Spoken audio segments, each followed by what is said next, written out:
President Trump today saying he will be signing that executive order requiring voter ID throughout the country. To discuss, we're happy to have with us Democratic strategist Mally Smith and economist and Republican strategist John Jordan. It's great to have you both back on the program.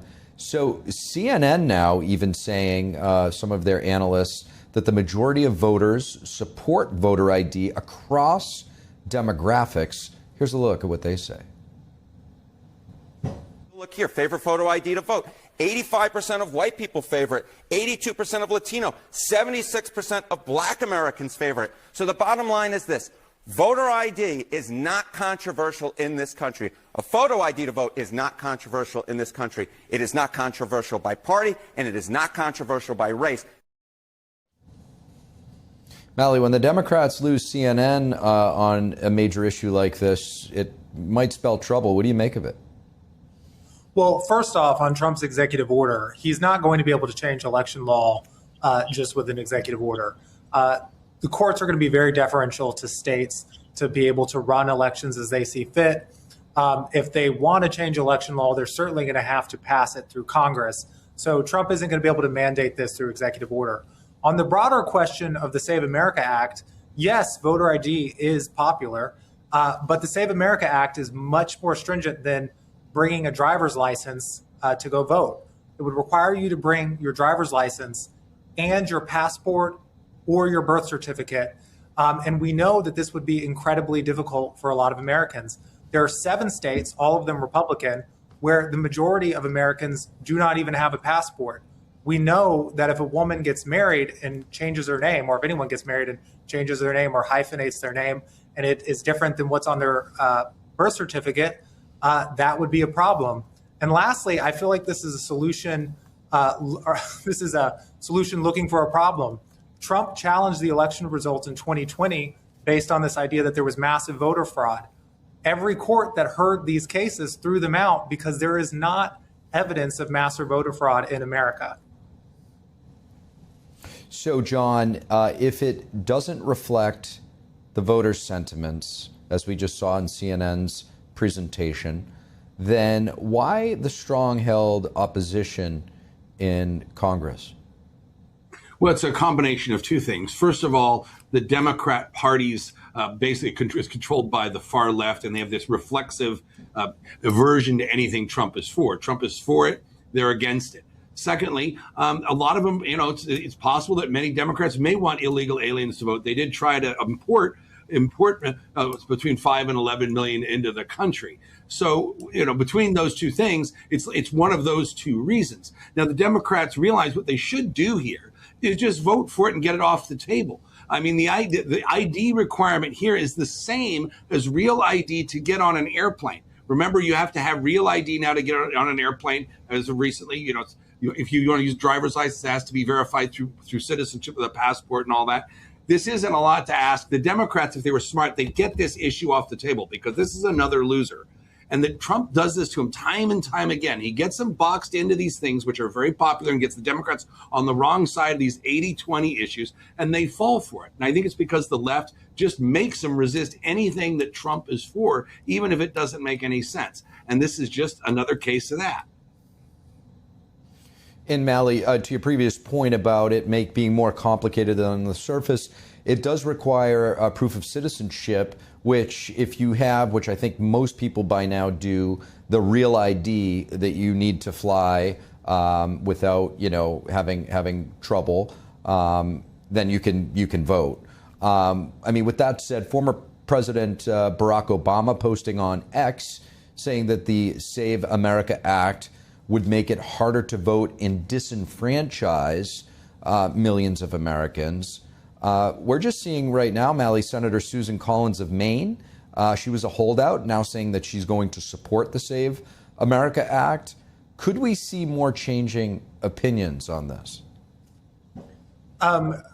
As the law is written right now, it stands no chance of passing Congress unless Majority Leader Thune changes the filibuster rules. But it is not going to get 10 Democratic votes because, again, there are incredible problems with the SAVE Act. As I said, if you have a married woman who has changed her name, it is going to cause problems at the ballot box. And when you say most Americans have the real ID, we have delayed the implementation of Real ID over a decade because it's clearly have been problematic for people to get. So I don't know if we can truly say that every American has the Real ID. If we did have the Real ID, I think, wouldn't keep delaying its implementation. But look, I think there's a world where we could have a national voter ID law, but I think it's going to have to come with serious investments in making sure everyone who wants access to an ID can get one. Yes, John, I think go ahead, John. Yeah. My co-panelist here is on the other side, but he's clearly a thoughtful guy. I think if we can all agree, and that's what the Democrats should listen to him, is yes, we're for it. Let's hammer out the details and vote and pass this thing. The Democrats will be well advised to get this issue off the table because it's a loser for them. But the problem that the Democrats have is that their base won't let them do it. They won't let them do anything that smacks of compromising with President Trump. A lot of Democrats, there's not 10 Democrats. He's exactly right. Democrats won't do it because Trump is for it alone, regardless of the merits of the legislation. Switching gears a bit, guys, the Department of Justice is investigating whether 2 federal officers lied about the shooting of a Venezuelan national in Minneapolis last month. ICE's acting director, Todd Lyons, says both officers have been placed on administrative leave pending that investigation, adding that, quote, lying under oath is a serious federal offense. Mally, what's your reaction to the Trump administration's response to the shooting? Yeah, well, the Trump administration, anytime they're confronted with a crisis or something they dislike, their immediate move is to attack and to essentially try to go on offense. But this is something where we've seen with both the murders of Alex Preddy and Renee Good, and now with this shooting of this man who was apparently, they said, was wielding a shovel, but now the DOJ has dropped the case against him, and they're investigating the officers themselves for lying under oath, shows you there's a credibility problem when it comes to Kristi Noem and Stephen Miller. So my suggestion to the Trump administration is that when we have these tragic incidents come out, they should not immediately start attacking the narrative and wait for an investigation to play out to see what happens. Because unfortunately for them and their agenda to try to do a mass deportation campaign, the polling is pretty clear. Trump is now unpopular on immigration. Pretty much all the pollsters show that he's underwater on immigration now. And ICE's favorability is now underwater. So if they want to be able to have this campaign, they're going to need to make sure ICE is seen as a credible agency. John, Mally did just mention that he said the Alex Preddy and Renee Good were murdered. When you look at the video and the tape, how would you classify those incidents? So I happen to be an attorney also, and I do think Mally's a responsible Democrat and a good advocate for his side. But when he said they were murdered, he just did what he was accusing Republicans of doing. He didn't say, hey, let's see what the investigation was. Maybe it's a level of manslaughter. Maybe it's not. Maybe it was justified. He just said they were murdered before an investigation. So he just did what he accused Kristi Noem and the administration of trying to do. Now, the fact is that, everybody should be held to account, including federal agents. And if they lied under oath or there was a criminal misconduct or inappropriate use of force, that should be dealt with according to the law and let the process play out. But you can't just say, oh, they were murdered, and then say, oh, well, they need to stop attacking and building a narrative. The Democrats want to build the narrative, and then if a Republican disputes it, then all of a sudden we're disregarded, then we're the unreasonable ones. So no, let the investigation play forth, and don't use the word murder until you have, at very least, have an indictment.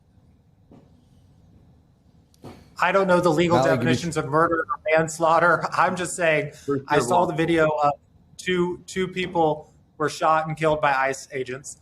And right after that happened, we had DHS officials lie and say that Alex Preddy brandished a weapon. That was not true. So I just think that the Trump administration should take a step back and let the investigation play out. And I'm glad that you have higher standards for me, a random Democrat who talks on TV, than you have for Trump administration officials when it comes to telling the truth on camera. Well, I appreciate that, but no, I think that no. The Trump administration has the upper echelons of the Trump administration has mismessaged this. I don't disagree with you on that, but to characterize something as murder without actually acquisition of the facts and the application of facts to the law is inappropriate. That is narrative building and hyperbolic, and not responsible analysis. And just to add one more thing, Mally, to the point of Alex Preddy, it was obviously tragic, but taking all of the circumstances into consideration with the officers, we don't know what that officer who shot him heard. We heard gun, gun, gun. I really do think that it would be responsible to let the investigation play out before we throw out allegations of those people being murdered. Unfortunately, we do have to leave it there. Mally Smith, John Jordan, greatly appreciate both coming on.